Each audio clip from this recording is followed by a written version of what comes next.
पुष्पवान् प्रजावान् पशुमान् भवति चन्द्रमा वा अपां पुष्पम् पुष्पवान् प्रजावान् पशुमान् भवति य एवं वेद योपामायतनं वेद आयतनवान् भवति अग्निर्वा अपामायतनम् आयतनवान् भवति योऽग्नेरायतनं वेद आयतनवान् भवति आपो वा अग्नेरायतनम् आयतनवान् भवति य एवं वेद योपामायतनं वेद आयतनवान् भवति वायुर्वा अपामायतनम् आयतनवान् भवति यो वायोरायतनं वेद आयतनवान् भवति आपो वै वायोरायतनम् आयतनवान् भवति य एवं वेद योपामायतनं वेद आयतनवान् भवति असौ वै तपन्नपामायतनम् आयतनवान् भवति यो मुष्यतपत आयतनं वेद आयतनवान् भवति आपो वा अमुष्यतपत आयतनम् आयतनवान् भवति य एवं वेद योपामायतनं वेद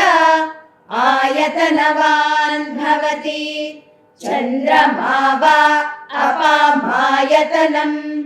आयतनवान् भवति यश्चन्द्रमस आयतनं वेद आयतनवान् भवति आपो वै चन्द्रमस आयतनम् आयतनवान् भवति य एवं वेद योपामायतनं वेद आयतनवान् भवति नक्षत्राणि वा अपामायतनम् आयतनवान् भवति यो नक्षत्राणामायतनं वेद आयतनवान् भवति आपो वै नक्षत्राणामायतनम् आयतनवान् भवति य एवं वेद योपामायतनं वेद आयतनवान् भवति पर्जन्यो वा अपामायतनम् आयतनवान् भवति यः पर्जन्यस्यायतनं वेद आयतनवान् भवति आपो वै पर्जन्यस्यायतनम् आयतनवान् भवति य एवं वेद योपामायतनं वेद आयतनवान् भवति संवत्सरो वा अपामायतनम् आयतनवान् भवति यः संवत्सरस्यायतनं वेद आयतनवान् भवति आपो वै संवत्सरस्यायतनम् आयतनवान् भवति य एवं वेद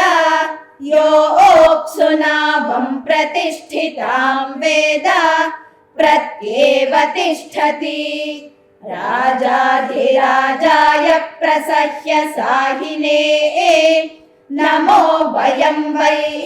श्रवणाय कुर्महे समे कामान् कामकामाय मह्यम् कामेश्वरो वै श्रवणो ददातु कुबेराय वै श्रवणाय महाराजाय नमः।